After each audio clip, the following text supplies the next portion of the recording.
There we go. Okay.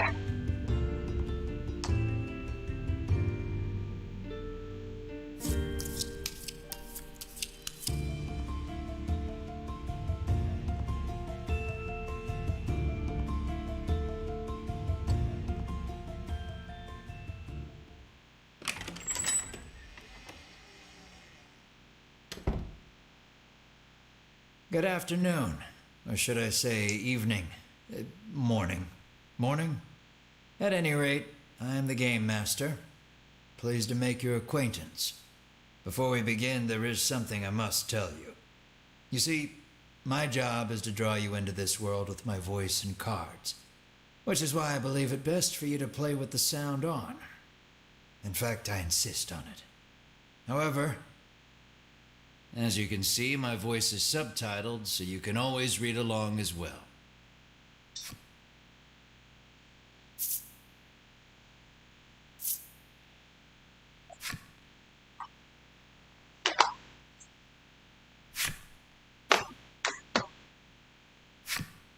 Now then, are you ready? Let's begin. Welcome to Voice of Cards. You are about to take the first steps of your adventure. Through a realm of sword and sorcery you will travel, battling bloodthirsty monsters as you strive to realize your ambitions. I have every faith you will accomplish great things here.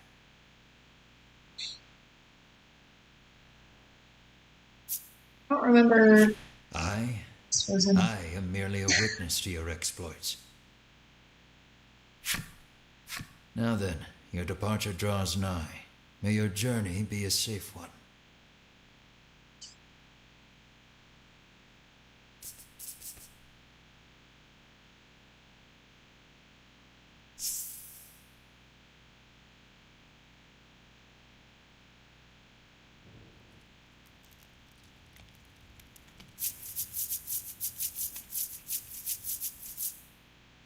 We begin in a cave. The surrounding rocks are slimy with damp. It feels as if some foul creature could leap out from the shadows at any moment. I'm like 90% sure that this game is taught how. Doesn't matter how many. I'll always just hear Octa. It's just imagining Octa narrating this is giving.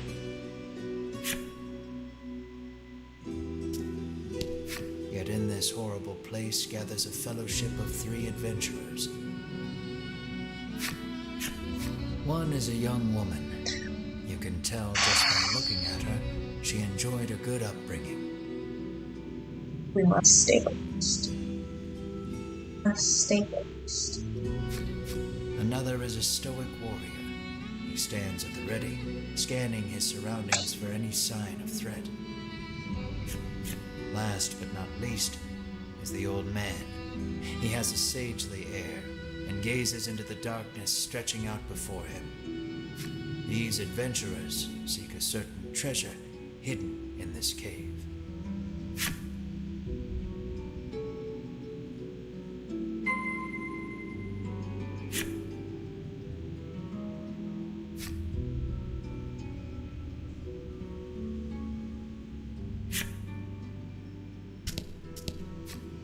An iron door towers before you. It has rather conspicuous handles.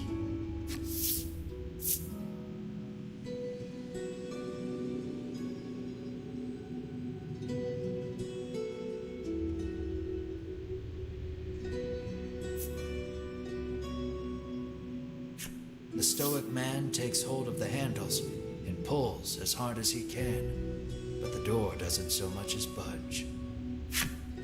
The stoic man winds his leg back and lets fly a powerful kick into the door. As his foot connects, the door trundles to the side. So it was one of those sliding contraptions.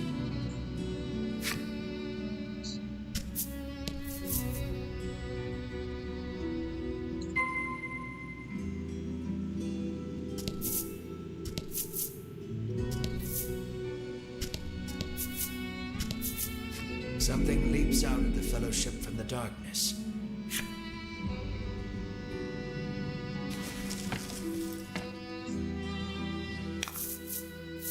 Don't hold back.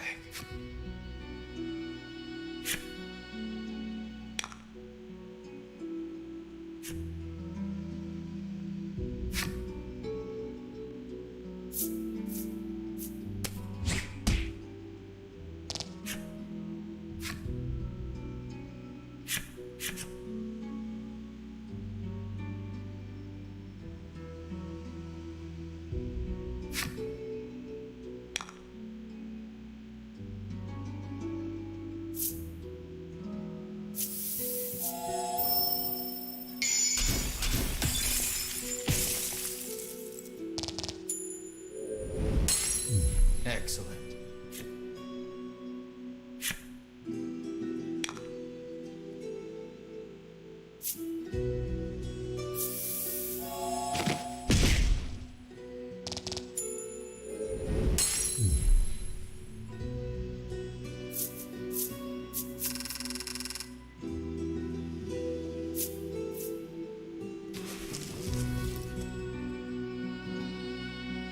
These adventurers have seen their fair share of battle and defeat their attackers with ease.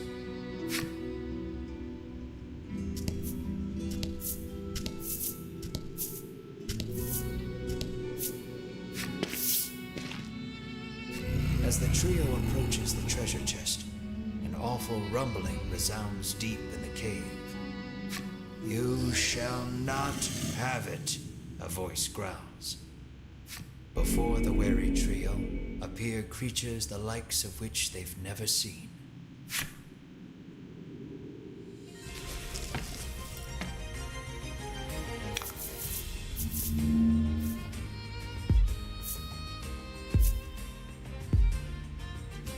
About the enemy.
Really? And so, like, argue next. That's why I was so excited about this game. That was fun. It's cute.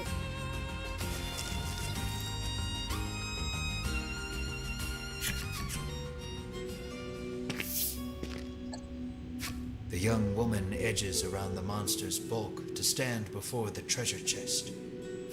There is treasure inside, no doubt about it, but it's locked tight.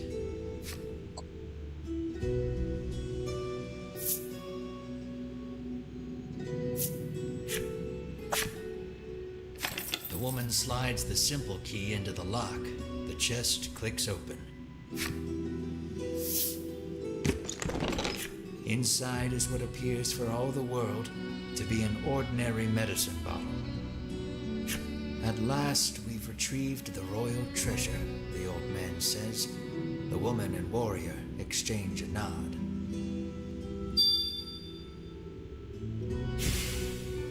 Their quest complete, the triumphant trio put the cave behind them.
This is Castle Advent. Queen Nilla reigns over the kingdom from within its walls.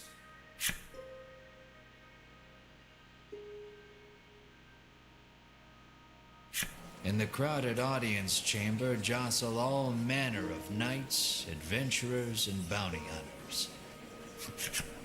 The white-robed adventurers stand close to the throne. A palace guard calls over the tumult, "Be silent. Her Royal Majesty graces us with her presence."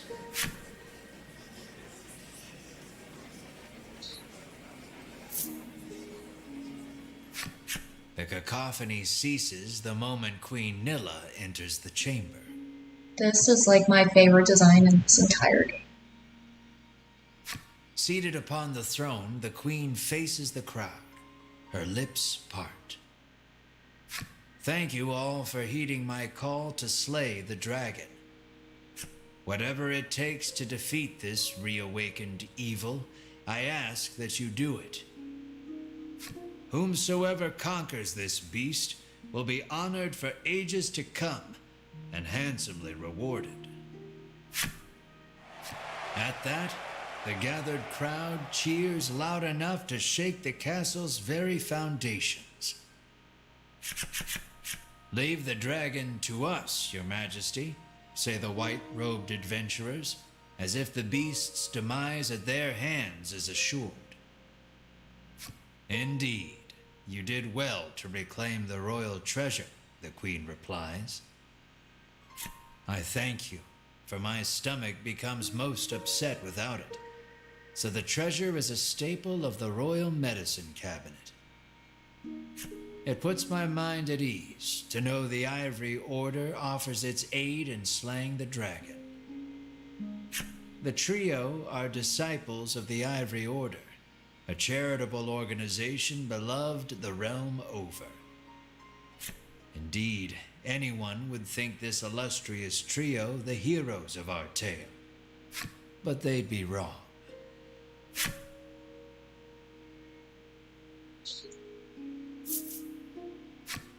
So we just gotta slay the dragon and we'll be drowning in gold." The man trails off, drooling over unknowable fantasies. Beside him, a strange creature lets out a chirping coo. Pay attention, because this is important. There he is, or there you are, I should say, the hero of our tale. A humble bounty hunter. You love little in this realm more than coin. A seemingly tedious fellow who doesn't hesitate to claim the title of hero for yourself.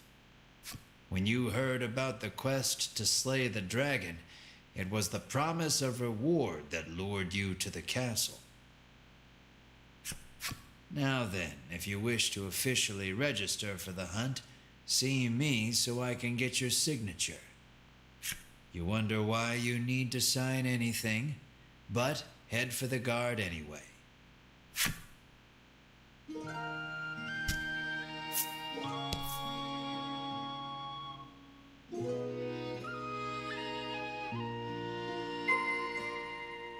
Shall we?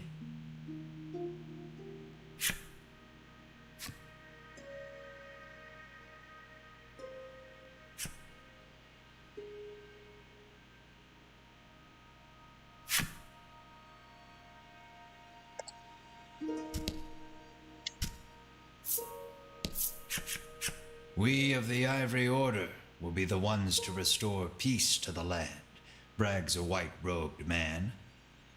My colleague made me come along, but he didn't mention we were going on a quest to slay the dragon, she says, trembling.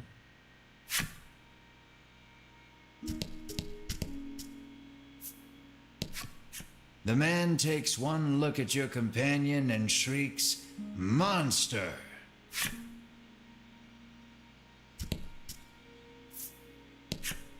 You think the dragon's really as tough as they say? Asks the man, his knees knocking together.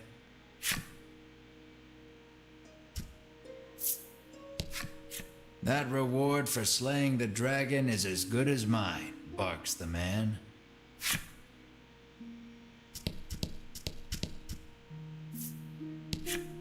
You'll need tough gear if you're going to beat the dragon, the man tells you.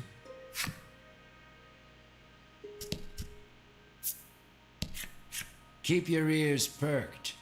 You never know what you might hear that'll lead you in the right direction, the man says. You think.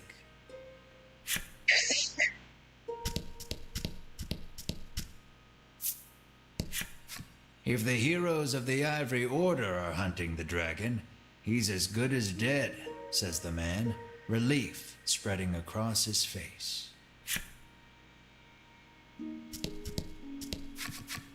The Ivory Order trio stands before you.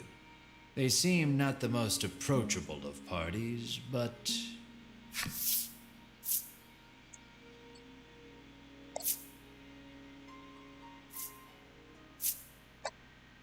Okay, do I have to? You inquire about their identities. We are disciples of the Ivory Order. It is our duty to aid the realm and its people however we can. The Order's principal focus is developing medicine to distribute to people throughout the world. They begin blathering an answer to a question you didn't even ask. Sensing a long lecture ahead, you seize on the first chance to extricate yourself from their presence.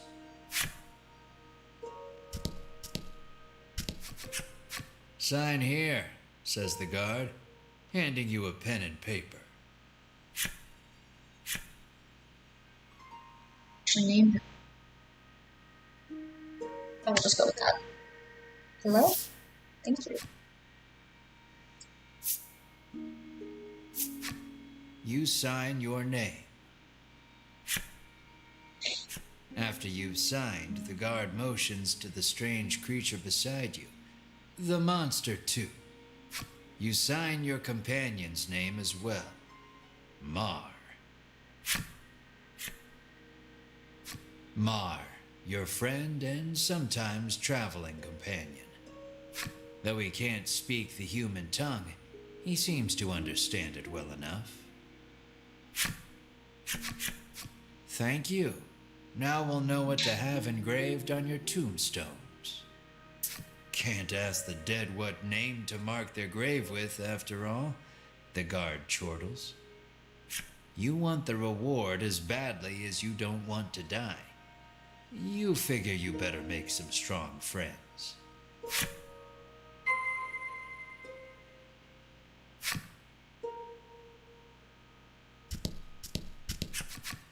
Offer to join forces with the Ivory Order trio? With no particular business, you take your leave. Sure.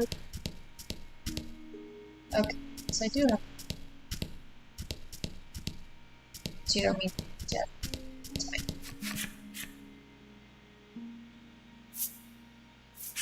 We select few are sufficient to defeat the dragon. We require no additional aid. And we certainly don't require the aid of a no-name wastrel. With that, the trio takes their leave of the castle.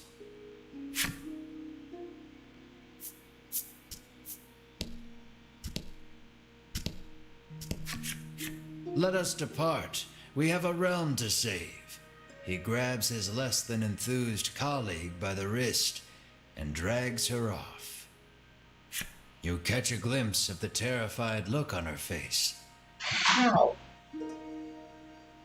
And then the two disappear out of the audience chamber.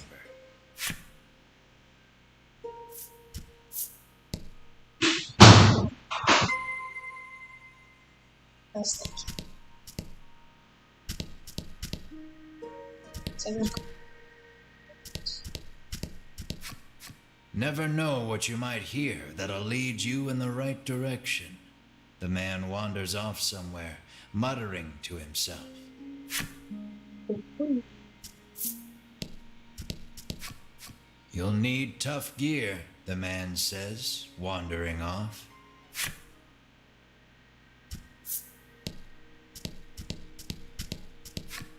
You ask him to team up, but he refuses angrily. I ain't splitting the reward with nobody. You weren't planning on sharing either, so you don't try to change his mind.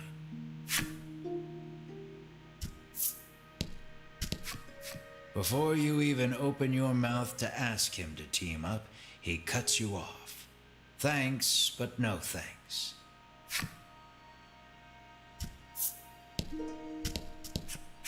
I'll let the Order handle this. Me, I'm heading home. Your ass can come here. No way am I adventuring with anyone who keeps that sort of creepy company, he says.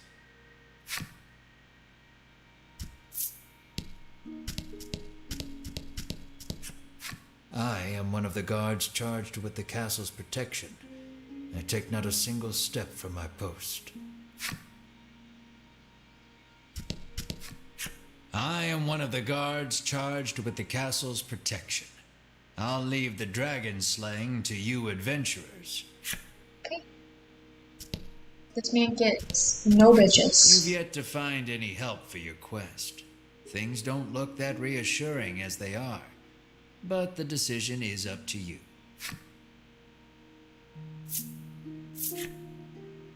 If there's anyone else to talk to.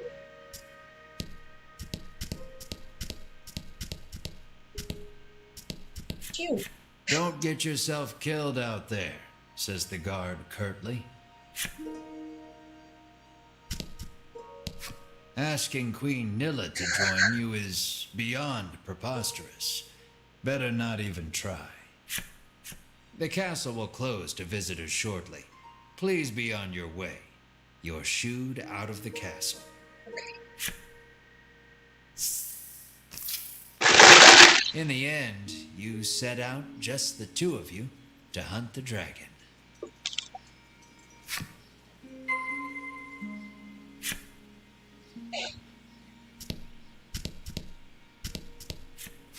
How may I help you?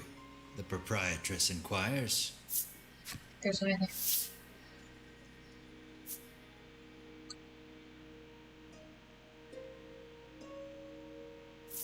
See this. Will that be all? The proprietress asks.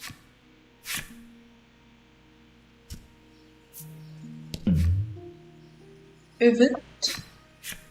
A weapons merchant accosts you in the street, despite your best efforts to mind your own business. He speaks to you in a voice barely above a whisper. You want the most powerful weapon there ever was? He conspicuously checks his surroundings before revealing this weapon of apparent renown to you. To hear him tell it, this is a legendary weapon, and one of its kind at that.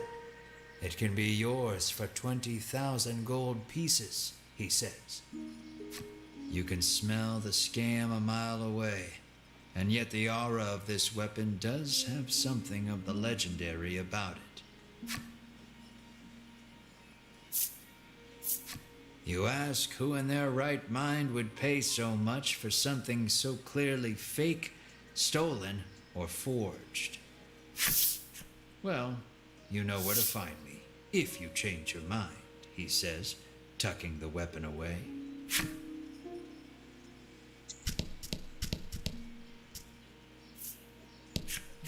The old man kindly warned you of the dangerous monsters outside of town. Okay. The door is shut tight. You spy a keyhole on it, suggesting the existence of a corresponding key.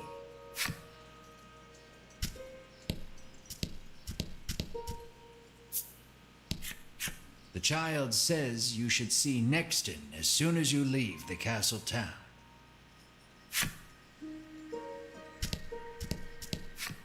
You peek inside the carriage shop only to hear the owner call out that they're closed.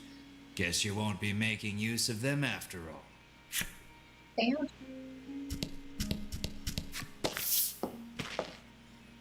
Before you stands a sign calling for people to join the hunt for the dragon. Earlier, you saw the bit about the handsome reward for whoever slays the dragon and hightailed it to the castle. A woman stares at the sign, transfixed. Her face curls into a scowl as she notices you. "Monster!" the woman cries and flings magic at Mar. Startled by the spell, Mar grows dizzy.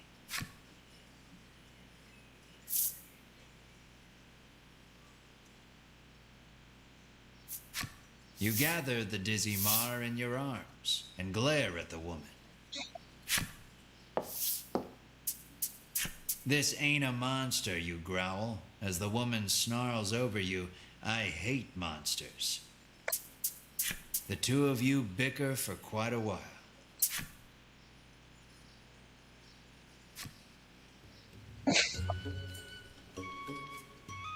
In the end, the woman admits she may have jumped to conclusions, but stubbornly refuses to apologize.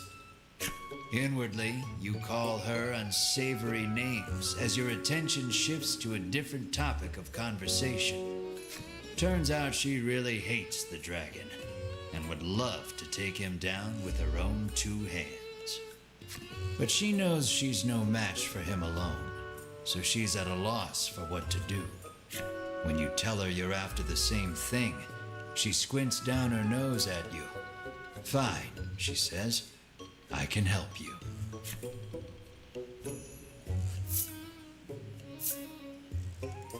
She's a little annoying, but you are looking for quest companions. "I only want to see the dragon dead. I don't care about anything else," she mutters. You overhear her remarks and grin without thinking. Then you don't care about getting a share of the reward. That suits you perfectly. You happily join forces with the black-clad woman. She introduces herself as Melanie.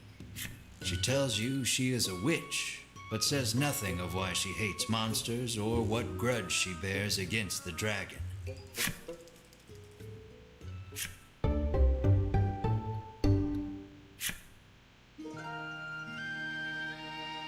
This game has like that dragon to it where everybody just fucking hates each other, but they don't. But also they kind of do.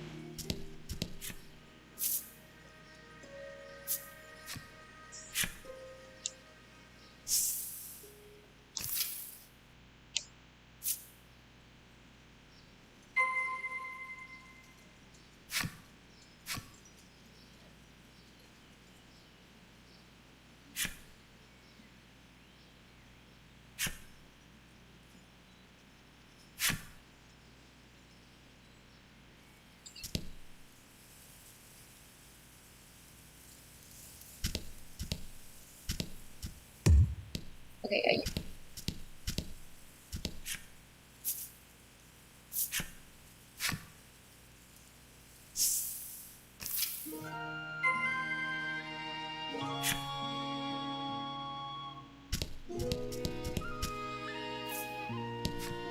The woman tells you she's so terrified of what might happen if the dragon attacks the town, she hasn't been able to eat.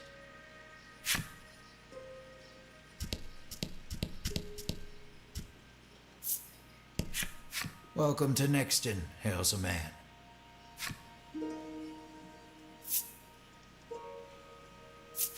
The man doesn't respond to any question except to parrot back his original greeting.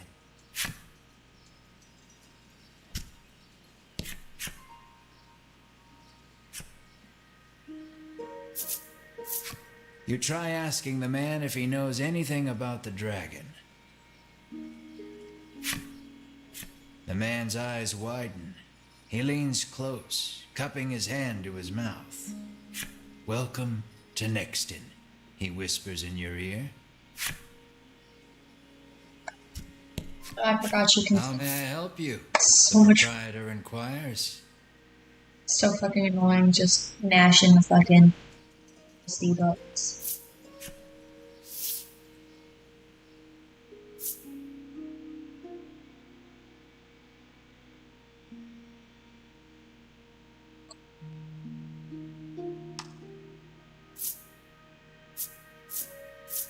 Dude. Will that be all? The proprietor asks.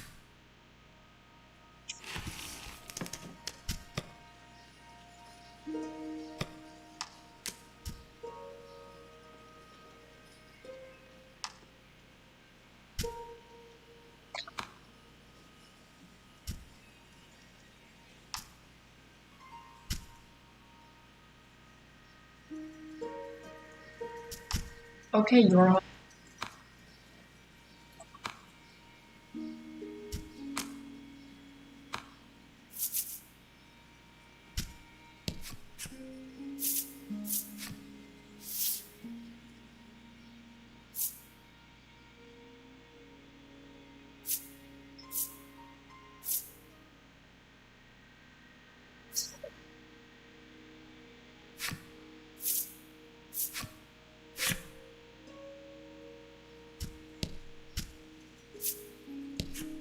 The man helpfully advises you take the opportunity to purchase equipment and curatives while you are in town.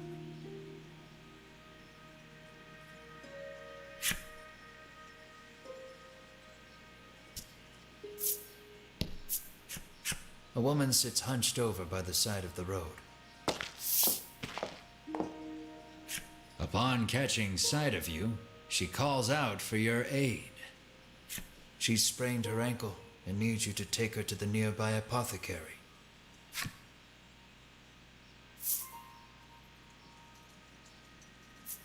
You try to lift the woman into your arms, but the weight's too much for you to bear. You lay the woman back down where you found her and mutter a quiet farewell before turning to leave. Upon seeing that, Melanie snaps. What kind of person are you? Ain't like it's my fault she's hurt, you whine like a child. Ignoring you, Melanie gingerly helps the woman up. Mar bends so the woman can get on his back, and the two of them head off in search of the apothecary. You watch them walk away for a moment before following, complaining to yourself about what a waste of time this is.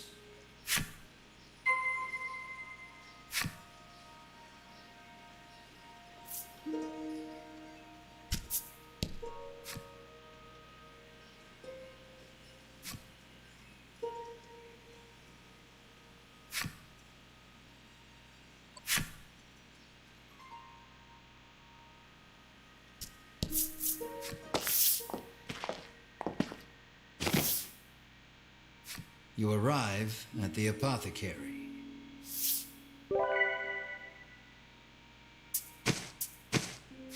After taking a curative, the woman begins hopping up and down.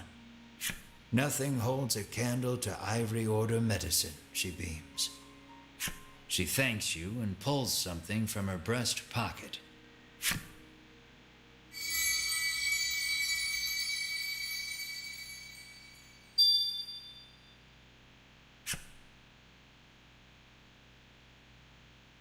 I'm assuming we're gonna collect 7 of these because no, that's 6. I can't.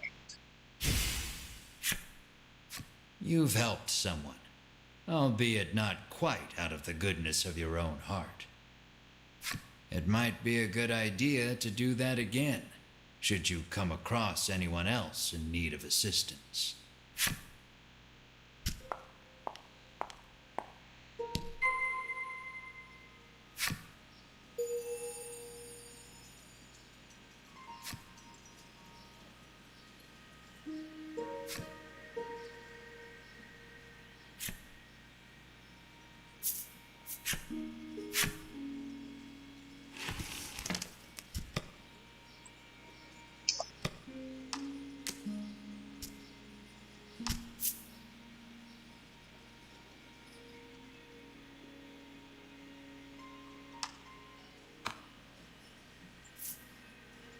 Can't just like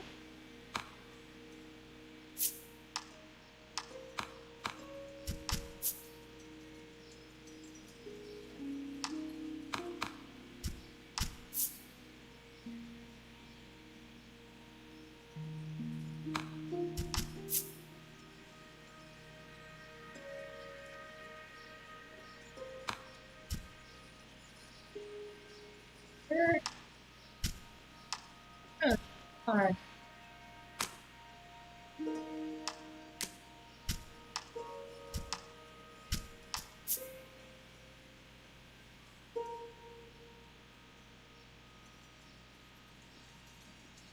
Yeah, this is definitely she stabs him.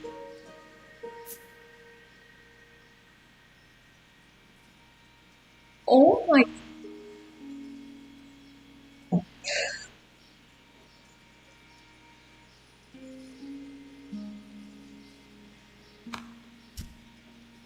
Sarah.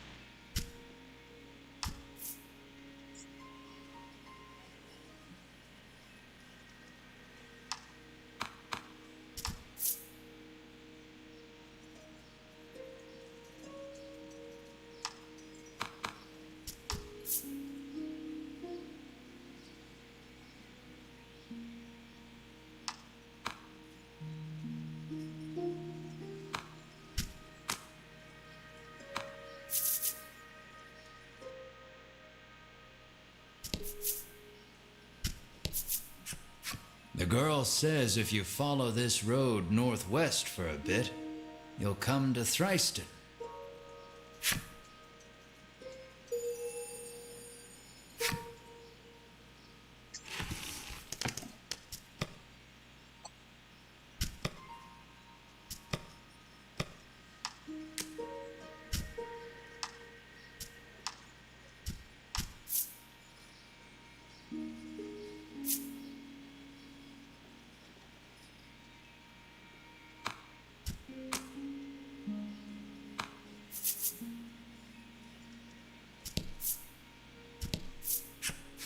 It seems the majority of the world's medicine is made by the Ivory Order. Many people depend on it. That's probably part of the reason the Order has so many ardent supporters.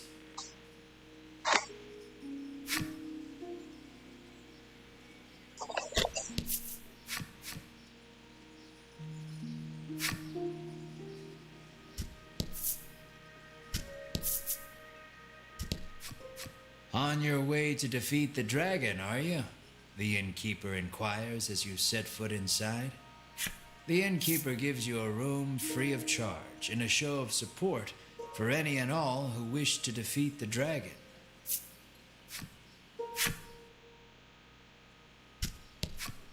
Apparently, a monster researcher lives in Thriston and might know something about the dragon.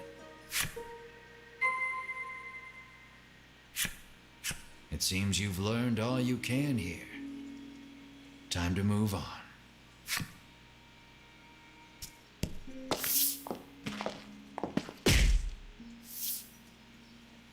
As your eyes roam everywhere but the path you walk, you barrel right into someone.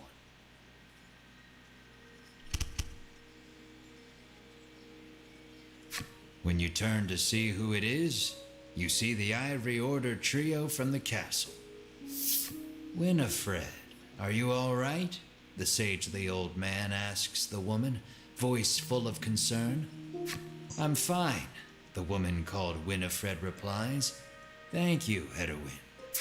Berwin, the old man calls, turning to their stoic companion.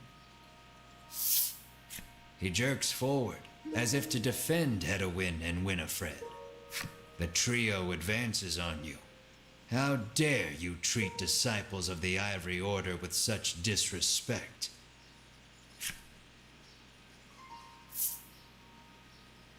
This guy's so fucking annoying.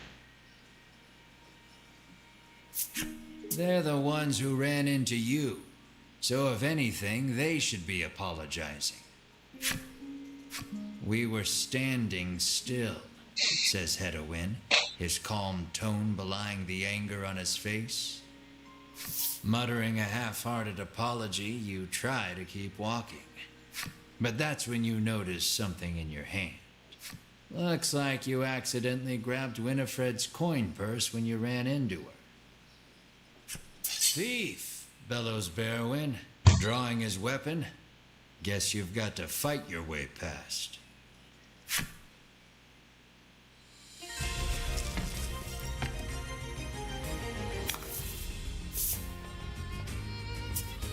Good God.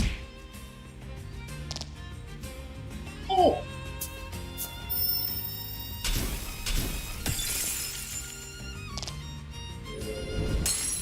Don't worry, the coffin card is down, but they're still alive.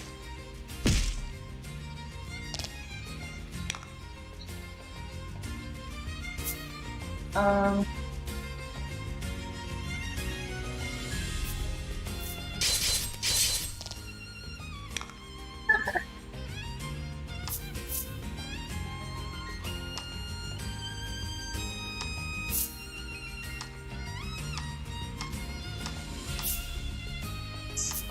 Thank you.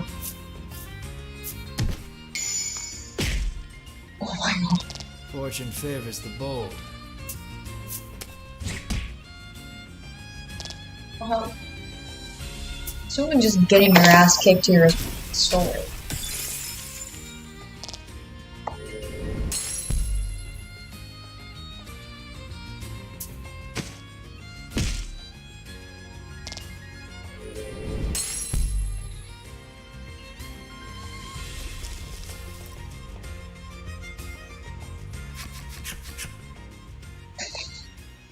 The Ivory Order laid you out flat.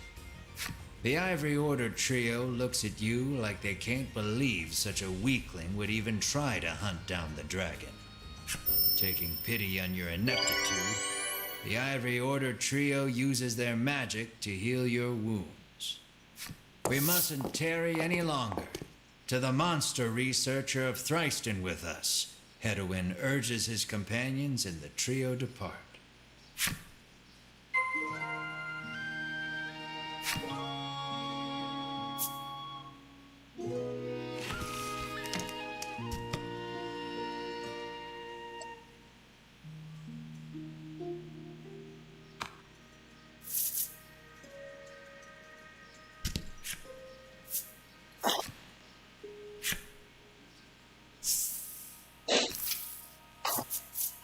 Aimless wandering can be fun, but if you want purpose and direction, I'd suggest sticking to the path.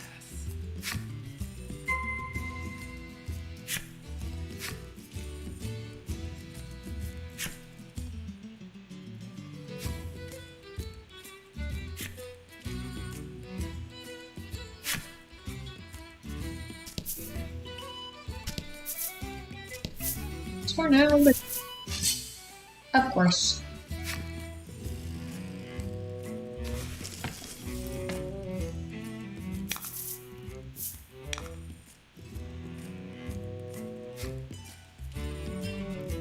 Now you tell me? No.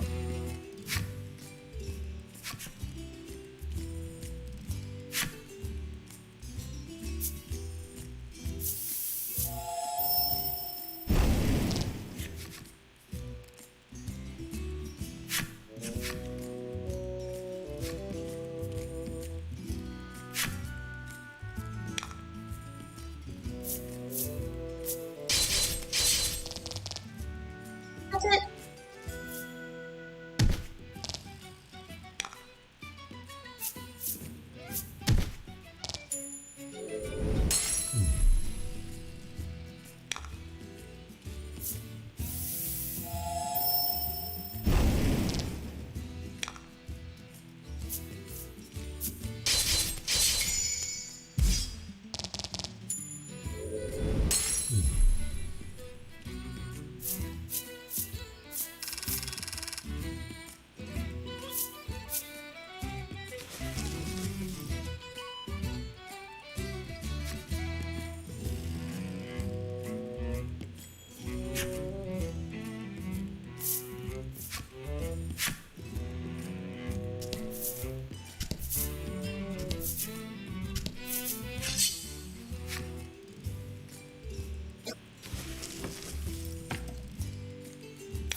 Seriously.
You journey onward, only to see a suspicious-looking elder appear before you, a bottle of medicine dangling from his waist.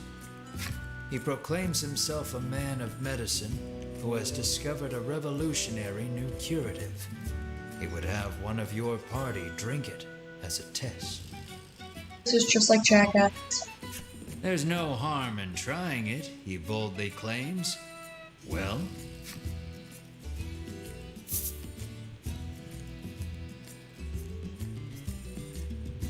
Sure.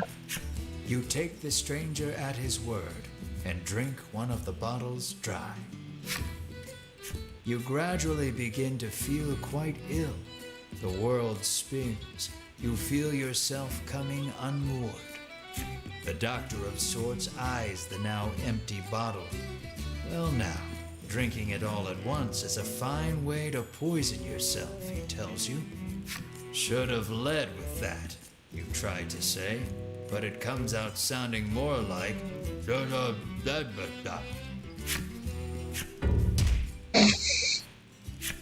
Expect.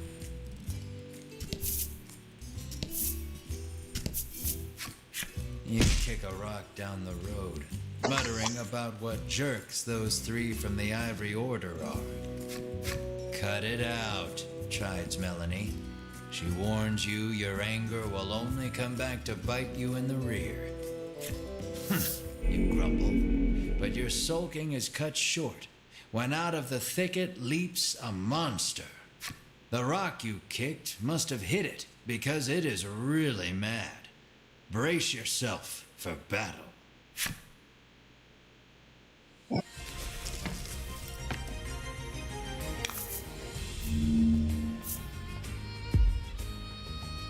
Let's do this.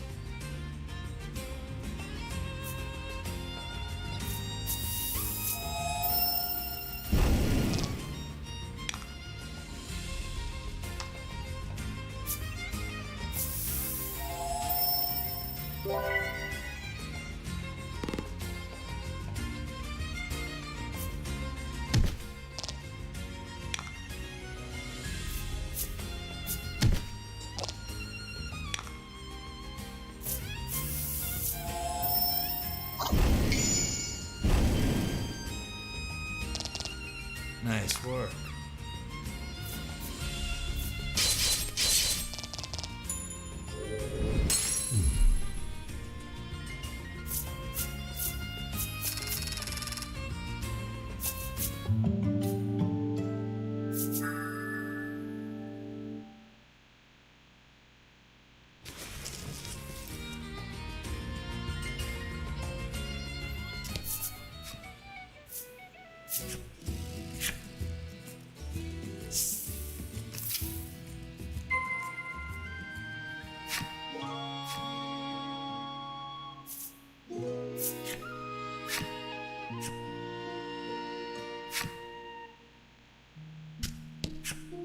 Welcome. 100 gold pieces will get you wherever you're headed, the master says as you set foot in the carriage shop. You will be instantly transported to any location you've previously visited. Travel for 100 gold pieces? Well, if it isn't the head of the National Inn Association's son, the innkeeper blurts out, overcome with surprise. You've clearly been mistaken for someone else, but the innkeeper looks so excited that you dare not burst her bubble. Your room is free.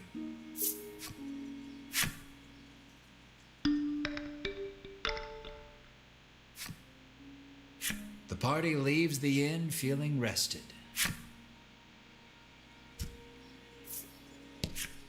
It seems the sound of a flute could once often be heard coming from the doctor's house. His neighbors complained about the noise, though, and all has been quiet since.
Yeah.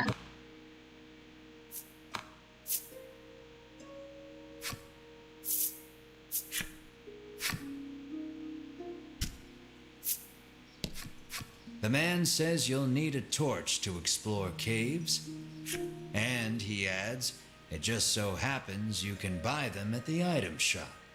You get the feeling he probably works for said shop.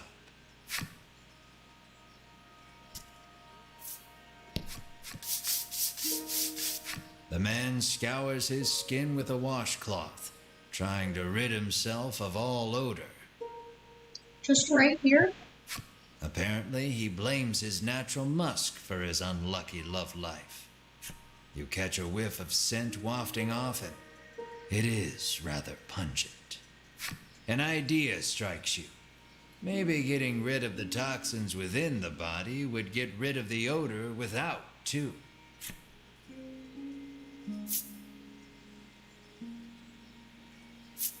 No. You take your leave without giving him anything.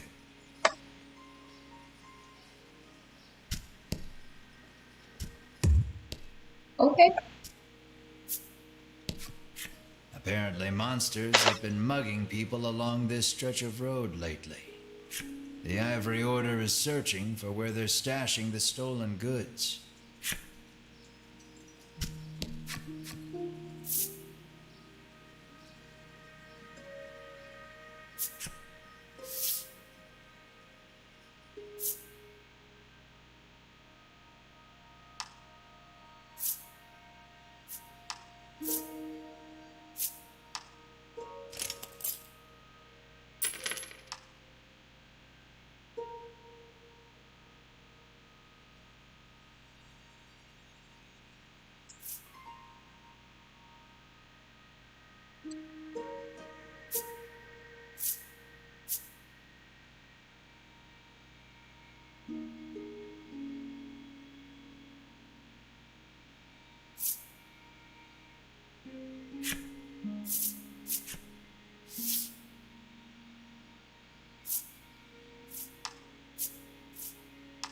Oh, that's all.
This is the game parlor. Come play cards, the boy at reception calls. This is the same game as the demo. It was a lot of fun.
Good job. The boy praises you, proffering a gift in commemoration of your first win.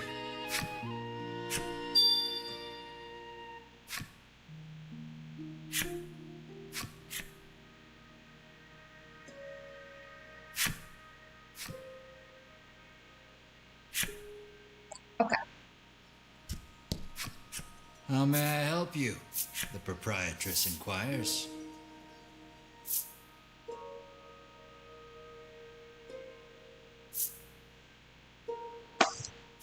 that be all? The proprietress asks.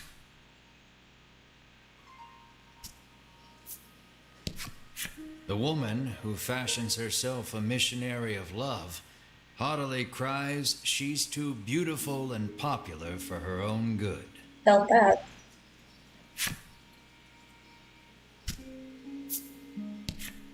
The woman tells you a monster stole something very valuable from her. If only someone could get it back for me, she sighs.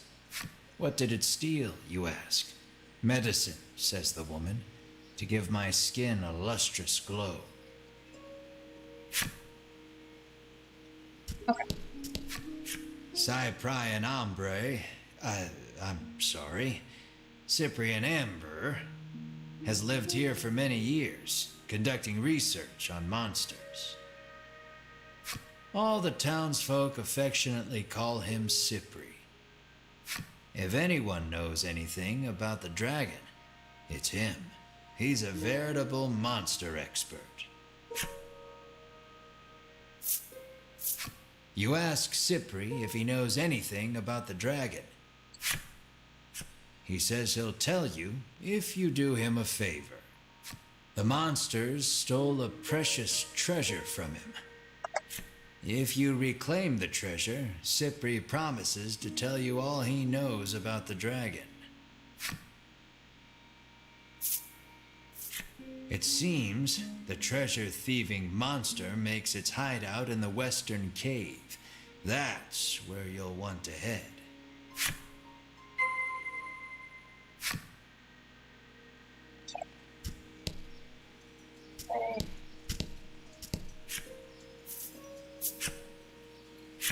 Probably save.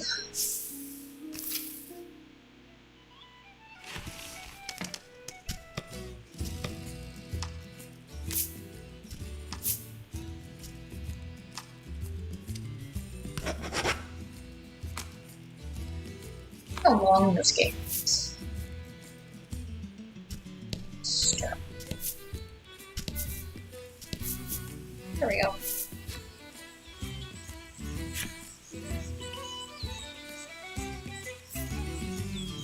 Oh Lord.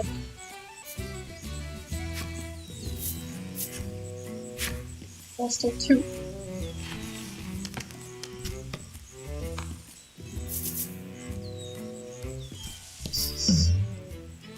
Something random. Lying in the grass, you find an old telescope. You figure a look at the path ahead can't hurt, and pick it up.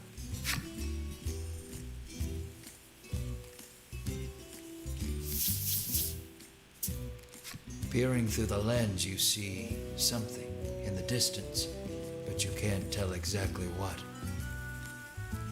All you know is there's something up ahead.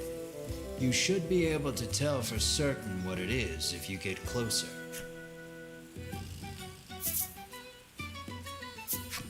You leave the janky telescope where you found it and make your way cautiously toward what you saw. You spot a loitering monster. These monsters are a common sight, but you've never seen one move quite like this before. You can't not fight such a unique monster. Eagerly, you draw your blade.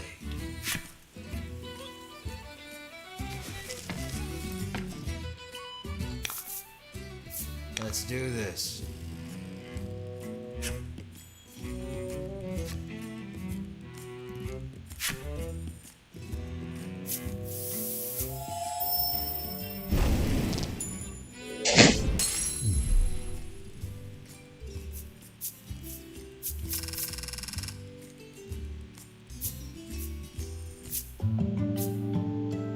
Level 5.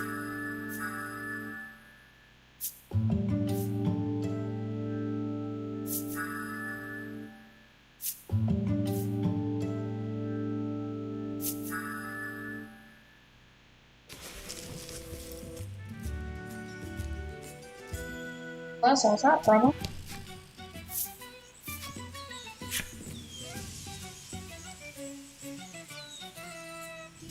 Light can't reach the furthest depths of the cave. It may be impossible to proceed without a torch.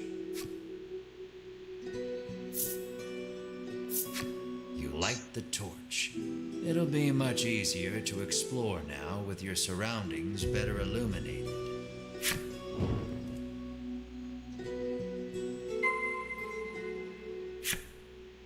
Though the torch lights your immediate surroundings, you still cannot peer far into the distance.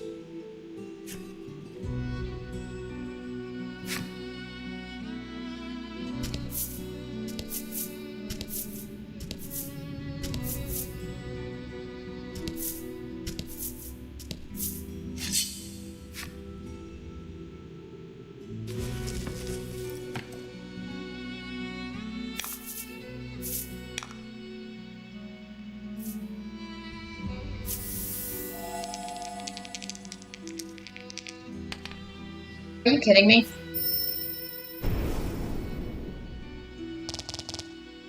Okay, well.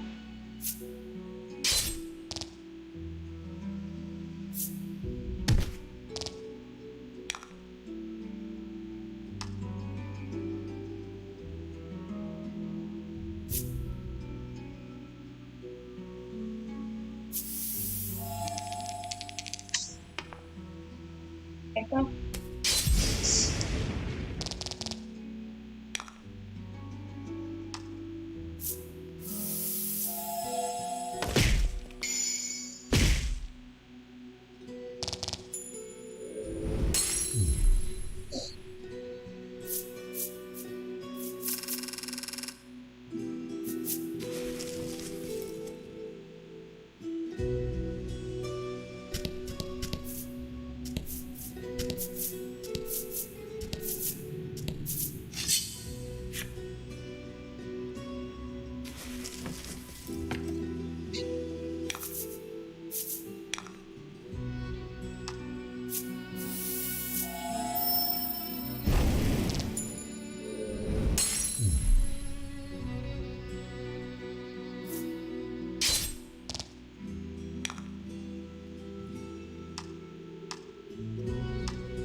Congrats.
was lucky.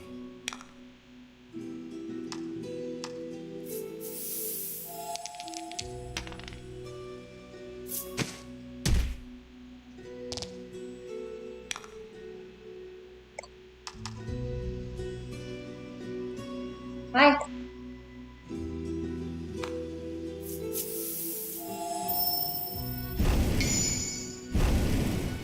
Girl.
The door is shut tight.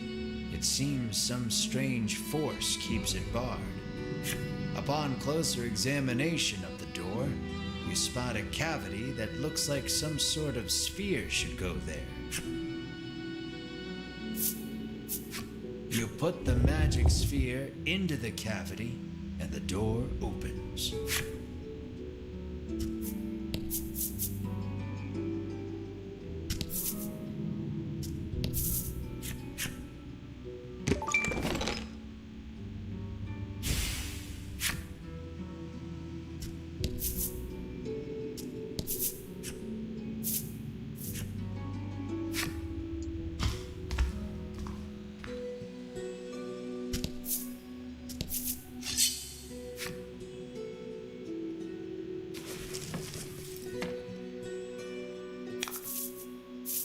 Let's do this.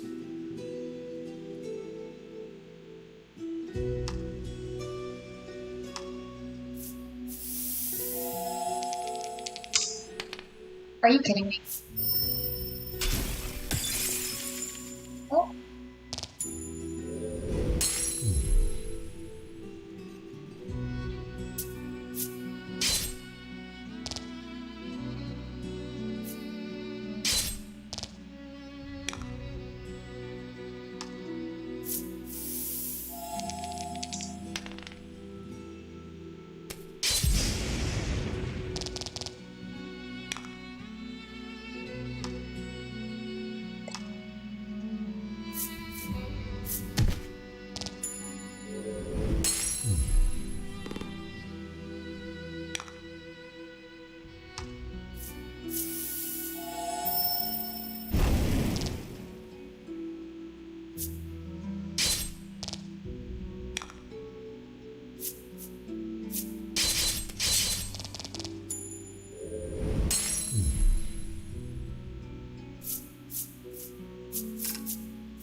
A claret trail leads you deeper into the cave.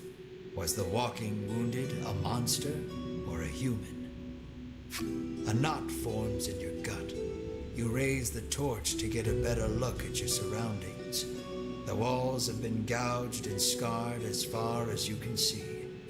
Another message comes into view, written in tiny letters among the scars. I will find you. What horrors transpired here?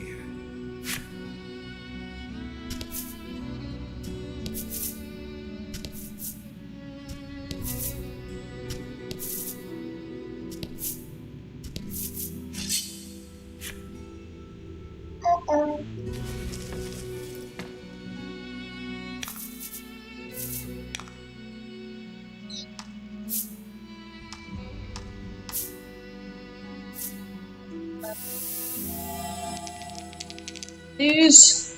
Fuck yeah.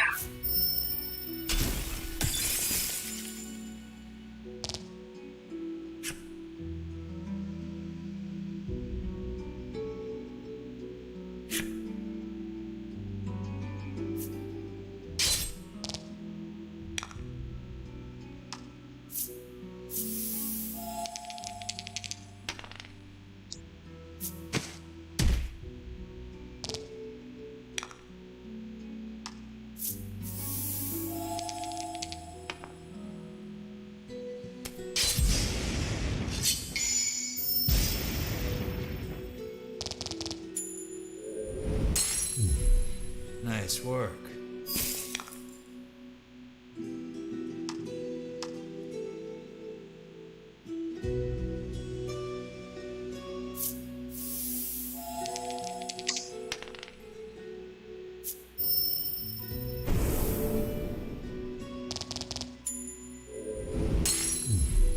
You did great.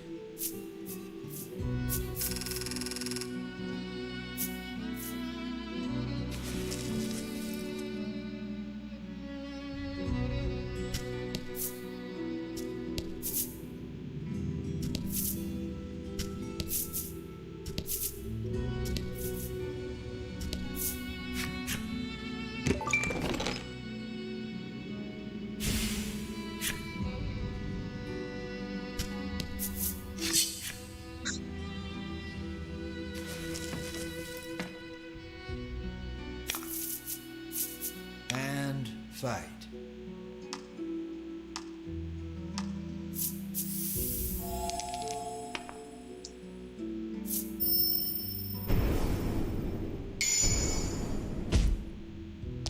Shit.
About the enemy.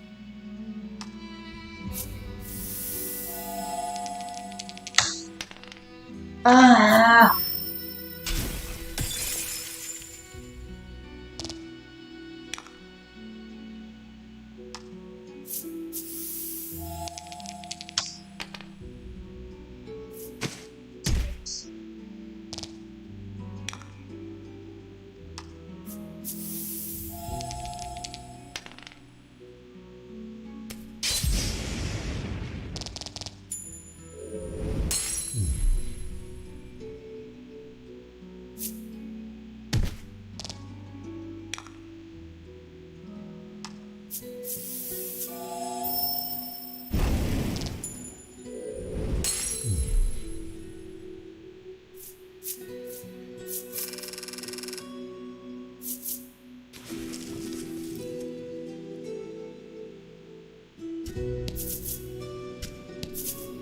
You make to open the chest, but an ominous voice echoes around you.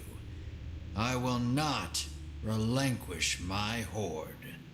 The next instant, something leaps at you out from the darkness.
The monster defeated, you turn toward the treasure chest and see those Ivory Order jerks rooting through it. You rush over, but you're too late to stop them. Sweet of you to take care of the monsters for us, trills Winifred, favoring you with a smile. Tucking the spoils from the chest safely into a bag, the Ivory Order trio stroll away whence they came. Knowing you couldn't stop them if you tried, you can do nothing but stand slack-jawed and watch them go. The chest is empty, save for a ragged doll. Nice of them to leave us the trash, you grumble in irritation. For some reason, Melanie picks up the ragged doll.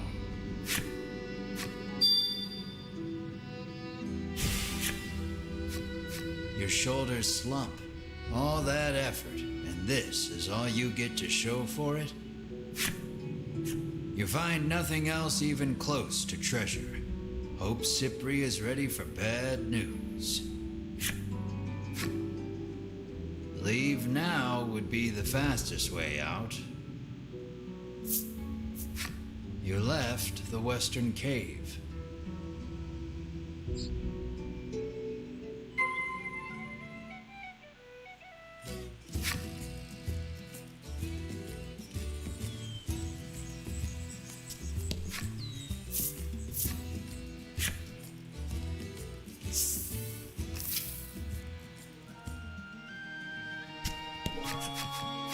Were you able to find my treasure? Cypri asks. This is all we found, says Melanie, withdrawing the ragged doll. Cypri's eyes widen as soon as he sees the doll, and he reaches out to take it. Without breaking his gaze away from the doll, he begins to speak. Cypri tells you he gifted this doll to his young daughter a long time ago. But she fell gravely ill and died. Since then, Cypri has treasured this doll as he treasured his daughter. Then the monsters took it from him. Cypri turns to Melanie, his head bowed deeply in gratitude. So you reclaimed the treasure by complete accident. You step closer to Cypri.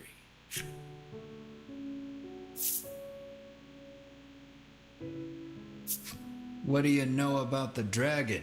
You rudely inquire. Cypri gestures as if to say, let's not get ahead of ourselves. Far to the east of town is a place called Unionville, where monsters and humans live together in harmony.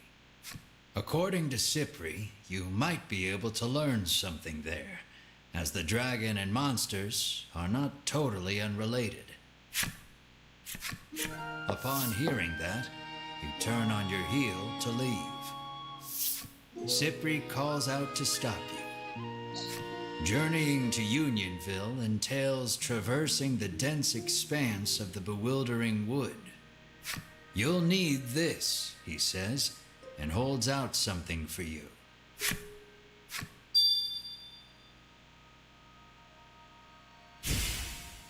You won't make it through the bewildering wood without it, Cypri says.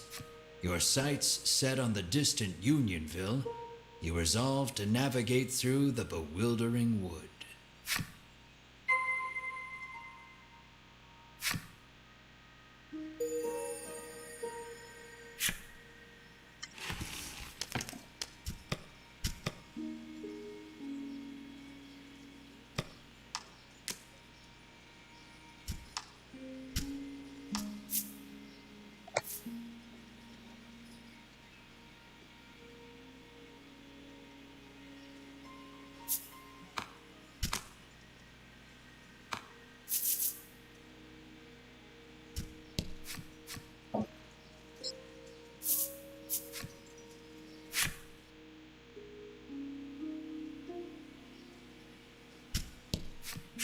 Here to stay the night? The innkeeper asks the moment you set foot in the inn.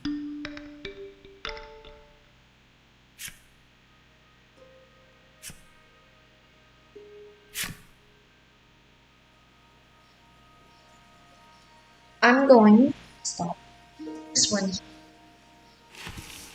since this is a good safe spot. Very easy. Okay.